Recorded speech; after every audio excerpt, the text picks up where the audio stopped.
Tonight, an I-Team exclusive. A plot to kill President John F. Kennedy in Chicago 3 weeks before he was assassinated in Dallas. ABC 7 investigative reporter Chuck Gowdy has the details. President Kennedy was murdered on November 22, 1963. Tomorrow is the 44th anniversary of JFK's assassination. But Lee Harvey Oswald would never have had the chance to kill Kennedy in Dallas had an assassination plot in Chicago succeeded 3 weeks earlier. A plot that has been mentioned over the years, but tonight, the first details.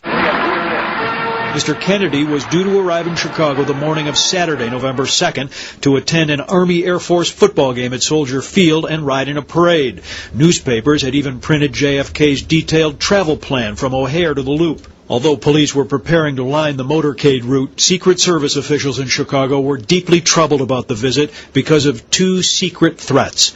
This man, right-wing radical and Kennedy denouncer Thomas Vallee, had arranged to be off work for JFK's visit. Vallee, an expert marksman, was arrested with an M1 rifle, a handgun, and 3,000 rounds of ammo.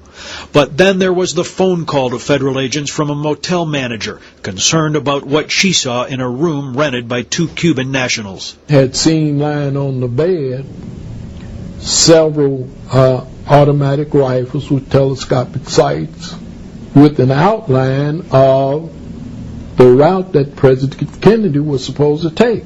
In Chicago. In Chicago, that would bring him past that building. Chicagoan Abraham Bolden, now 72, was a young Secret Service agent in 1963. After a few years as an Illinois state trooper, Bolden had joined the Secret Service and was invited by President Kennedy himself onto the prestigious White House detail, the first black agent ever assigned to protect a president. Bolden recalls how agents bungled surveillance of those two suspected Cuban hitmen. They disappeared and were never identified.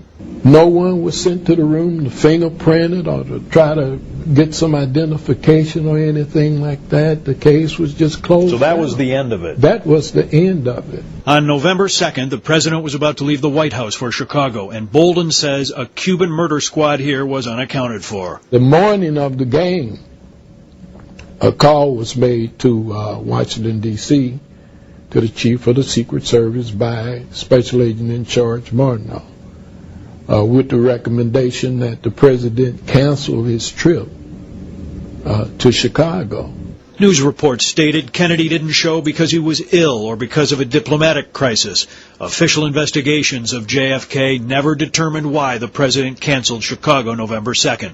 But in his first interview in 44 years, former agent Bolden tells me JFK stayed away because of an imminent threat. The president of the United States did not come to Chicago on November 2nd because he was basically waved off by the Secret Service. Yes, that's right. Absolutely. It wasn't because he had a cold. No. Information about Vallee, his similarity in appearance and background to Lee Harvey Oswald, and details of the Cuban hit squad in Chicago were never given to federal agents in Dallas, Texas.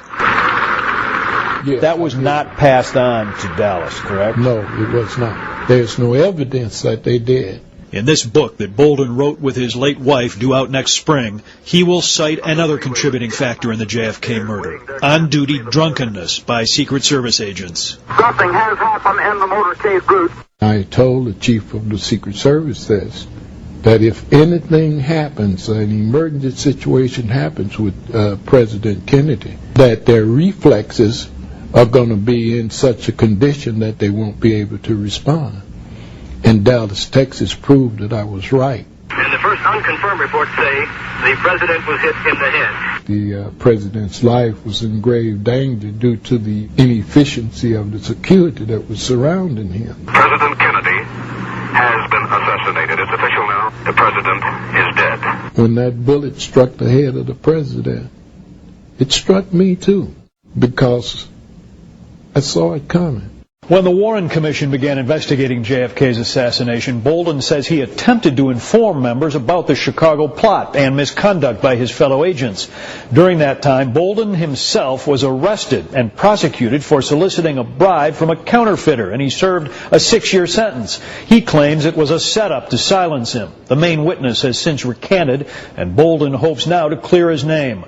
A spokesman for the Secret Service in Washington tonight tells the I-Team that officials, quote, would not have any comment whatsoever about Mr. Bolden's statements.